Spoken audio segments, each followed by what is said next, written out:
US आणि Europe यांनी नेहमीच पाकिस्तानबद्दल दुटप्पी भूमिका घेतलेली आहे आणि म्हणून आपण म्हणतो ना, मोदीजींनी जी सॉफ्ट पॉवर डेव्हलप केलेली आहे G20 ब्रिक्समध्ये, तर त्याचा उपयोग होईल का आपल्याला त्यांच्या विरुद्ध, पाकिस्तान विरुद्ध एक इंटरनॅशनल एक मत निर्माण करायला? मत निर्माण केलेलंच आहे ऑलरेडी. ते हेच मला वाटतं की मोदी सरकारचं आणि जयशंकरजीचं आपण कौतुक करायला पाहिजे की गेल्या 10 वर्षात जितकं पाकिस्तानला त्यांनी कोंडीत घेतलं आहे आणि इंटरनॅशनल सगळीकडे, त्या युनायटेड नेशन्समध्ये त्यांनी स्वतः प्रस्ताव आणला की क्लोज डोअर मीटिंग घ्या. कारण पाकिस्तान युनायटेड नॅशनल सिक्युरिटी काउन्सिलचा आज टेम्पररी मेंबर आहे. तिथंही त्यांना हेच विचारलं किंवा तुम्हीच टेररिझम करताय, तुम्ही का असं बोलताय. म्हणजे त्यांची कोंडी झालेली आहे. दुसरं काय असतं ना, इंटरनॅशनल रिलेशन्समध्ये कुठलाही देश परमनंटली इम्पॉर्टंट नसतो. 15-20 वर्षापूर्वी पाकिस्तानची रिक्वायरमेंट अमेरिकेला होती अफगाणिस्तानमध्ये लढाईसाठी, म्हणून त्यांनी त्यांच्या पाठीवर हात ठेवला.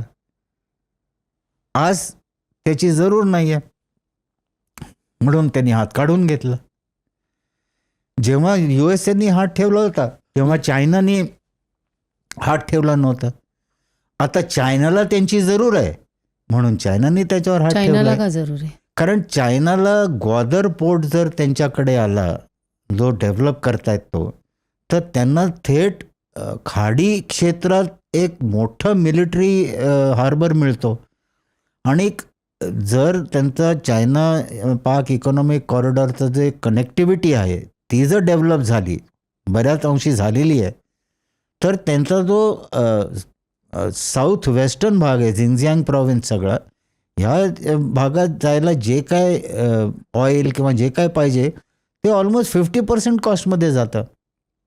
नाहीतर त्यांना आता ते कम्प्लीट पॅसिफिक ओशनमध्ये घेऊन जायला लागतं. त्यामुळे चायनाने खूप इन्व्हेस्टमेंट केली आहे आणि त्या इन्व्हेस्टमेंटसाठी तो हात ठेवतोय त्याच्यावर. पण शेवटी जर ते असे एस्केलेटरी जायला लागले तर चायना विल रिअलाइज की आपलंच इन्व्हेस्टमेंट कोलमडेल. त्यामुळे केव्हा तरी त्याला ते हात धरून बोलवतील, बाळाही आता माझ्याशी पण बोल. पण मला आता असं म्हणजे वाटतंय की सध्या तरी, म्हणजे जसं तुम्ही म्हणाल की परिस्थिती बदलत जाते, चीन आणि पाकिस्तान हे एकत्र येतील का भारताविरुद्ध? आहे अशी पॉसिबिलिटी आत्ता या क्षणाला? म्हणजे या क्षणाला नाही येणार. म्हणजे एकत्र म्हणजे कसं आहे की सपोर्ट युनायटेड नेशन्समध्ये काय आला होता मध्ये प्रस्ताव, त्याच्यात चायनाने काही वाक्य बदलायला लावली, कारण व्हिटो पॉवर त्यांच्याकडे आहे. अशा ठिकाणी तो पाकिस्तानच्या बाजूनी राहील. पण जर पाकिस्तानला असं वाटत असेल की मी आता गुलाम टाकणार आहे आणि म्हणून तू अरुणाचलमध्ये राणी टाक, अजिबात करणार नाही. तो म्हणेल नाही, हे युद्ध तुझं आहे, तू चालू केलंस, तू सांभाळ, याच्या पलीकडे जाऊ नको. म्हणजे जर पाकिस्तान किंवा आपल्याला असं वाटत असेल की चायना एकत्र आता त्यांनी पण लडाखमध्ये काही चालू केलं तर काय होईल, करणार नाही. तो नक्की करणार नाही आजच्या ओव्हरऑल एन्व्हायरमेंटमध्ये. कारण चायनाचं सुद्धा अमेरिकेशी इकॉनॉमिक वॉरफेअर चालू आहे.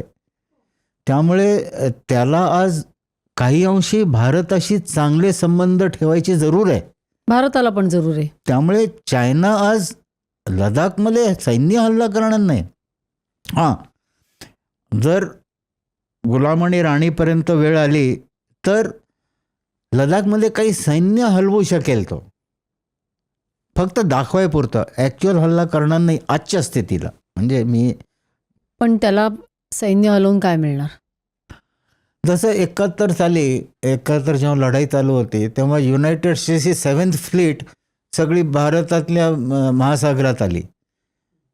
त्यांनी फक्त एक इंडिकेशन होतं की आमची पॉवर इथं आली आहे, आता सिग्नलिंग आहे, तेवढंच ते करू शकेल. अजून ह्या आजच्या परिस्थितीत मला नाही वाटत की चायना विल अटॅक, नो वे.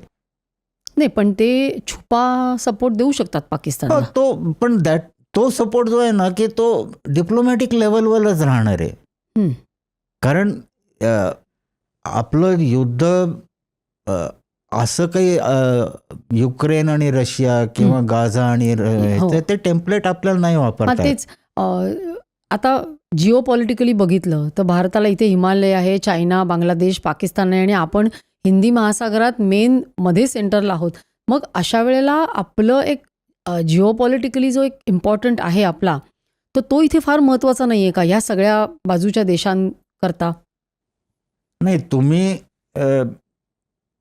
हे देश आपल्याला कव्हर केलं असं म्हणतो. मी म्हणतो की ह्या सगळ्यांच्या देशाच्या डोक्यावर आपण बसलोय. Look at it this way ना, की आपण म्यानमार किंवा म्यानमारने तर डायरेक्टली आपल्याला सपोर्ट केला आहे आता, पण बांगलादेश, श्रीलंका आणि पाकिस्तानने आपल्याला एन्सर्कल नाही केलेलं, आपण त्यांच्या डोक्यावर बसलोय. असं पाहिलं तर चित्र बदलतं लागले. आणि युक्रेन रशियाचं युद्ध जे आहे ते टेम्पलेट आपल्याला लावता येत नाही. आणि इस्रायल हमासचं ते तर अजिबातच लावता येत नाही. कसं? कारण इस्रायल आणि हमास म्हणजे गाझा पट्टी हे दोन्ही मिळून ग्रेटर मुंबईपेक्षा लहान आहे.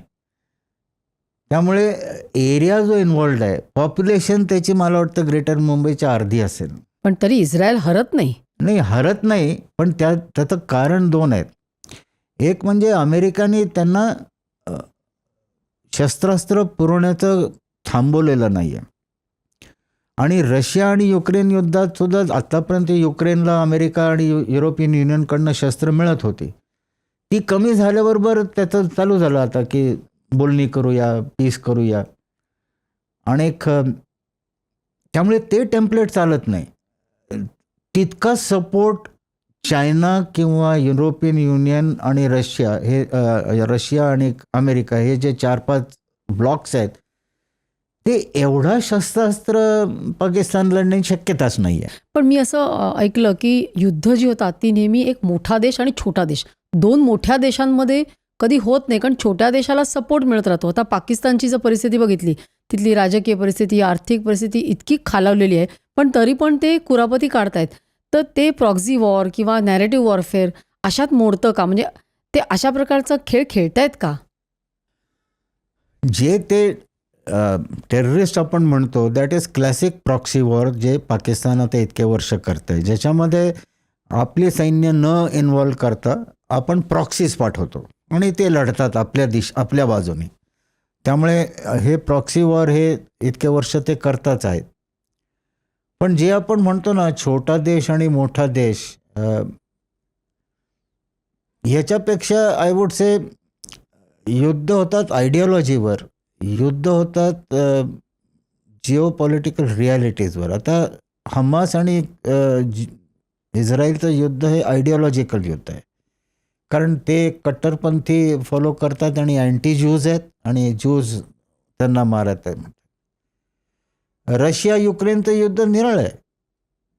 युक्रेन जेव्हा म्हणलं की आम्ही नॅटो जॉईन करू आणि नॅटोने त्यांना सांगितलं ओके आम्ही तुम्हाला घेऊ, तेव्हा रशियाने आधी नॅटोला सांगितलं की तुम्ही युक्रेनला अजिबात घेऊ नका, नाहीतर मला युक्रेन घ्यायला लागेल. हे म्हणजे त्याचे डायलॉग हे प्रसिद्ध झालेले आहेत. त्यामुळे रशियाचा प्रॉब्लेम असा होता की जर नॅटोचं सैन्य माझ्या दारात येऊन उभं राहिलं तर ते मला चालणार नाही, म्हणून त्यांनी तो कॉरिडॉर थोडा तयार केला आणि तेवढंच ठेवलं आहे त्यांनी. तो युक्रेनची राजधानी काबीज करायचा अजून प्रयत्न नाही करत आहे. तर त्यामुळे असं नाही की मोठी राष्ट्र छोट्या राष्ट्रांचीच लढतात. आणि आता आपलं आणि पाकिस्तानची युद्ध जे आहे त्याला पाकिस्तानकडे बेसच नाही आहे काही. म्हणजे आजच्या दिवशी त्याच्याकडे 3-4 दिवसाचं पेट्रोल आहे, 2-3 दिवसाचं ॲम्युनिशन राहिलं आहे. आणि हे जे 2-3 दिवस किंवा 4-5 दिवस असतं ना, हे कॅल्क्युलेशन असतं, त्याला नॉर्मल रेट आणि इंटेन्स रेट म्हणतात.